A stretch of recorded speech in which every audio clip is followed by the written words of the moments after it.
the discovery of penicillin. What is an antibiotic? Antibiotics are compounds by bacteria and fungi which are capable of killing or inhibiting competing microbial species, and it is a long-known phenomenon.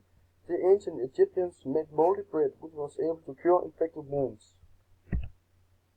The discovery of penicillin. September 3, 1928 was a true turning point in the human era. Dr. Alexander Fleming returned home from vacation and discovered upon examining colonies of Staphylococcus aureus that a special mold called Penicillium notatum had contaminated his petri dishes. He was amazed to see that this mold prevented the growth of the Staphylococcus. A few weeks later, Fleming confirmed his findings after finally growing enough of the Persnickety mold. Sadly, Fleming never had the resources or the chemistry background which was required to isolate the active ingredient. Therefore, the test was Dr. Howard Florey. After reading an article in the British Journal of Experimental Pathology, after reading the article, Florey and his colleagues assembled in his Wellsburg laboratory. One of his brightest employees, Dr. Ernest Chain, who was a biochemist, helped him create a series of crude penicillium mold culture food extracts. During the summer of 1940, the group experimented on 15 mice, which was affected by deadly streptococcus. The group of mice which was not treated with penicillin died, while the other half lived. Florey now realized that he could start testing the drug on people. However, one problem still remained. They could not create enough penicillin with the rates they had now. The first time they tried to cure a person with penicillin was in September 1940.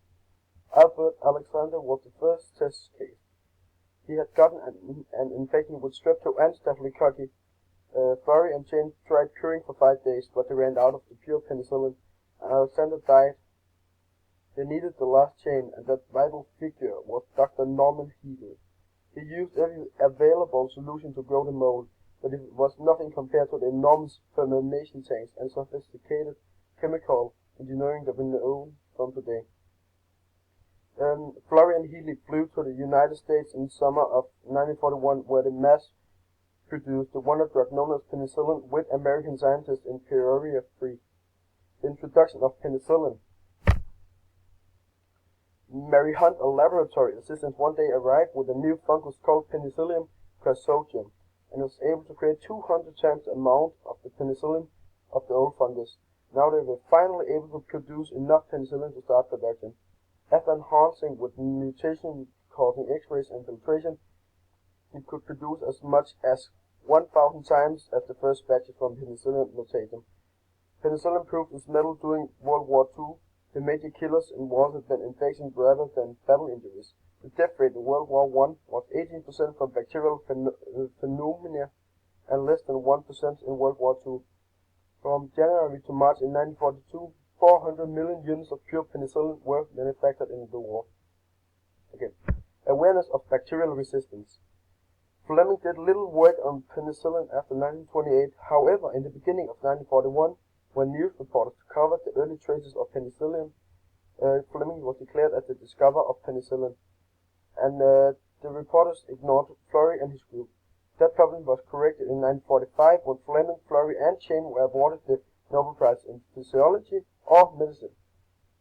Fleming told the world that we needed to watch out for bacterial resistance. As we know from the knowledge we have from today, we not only started using antibiotics such as penicillin, we started overusing in enormous amounts. This problem might be the end of the human era if we do not stop overusing and start being careful. According to the director of WHO's Secretariat for Antimicrobial Resistance, Mark Springer, then it is inevitable that each drug loses its ability to search and destroy bacteria. This is because through natural selection and genetic adaptation, the bacteria becomes resistant to antibiotics. Okay. At last, my conclusion. At the end, I will make my final conclusion by saying that if we do not start acting now, and especially in the agriculture, then we will soon no longer be able to use antibiotics, and then we are back to before the discovery of penicillin in the Victorian age.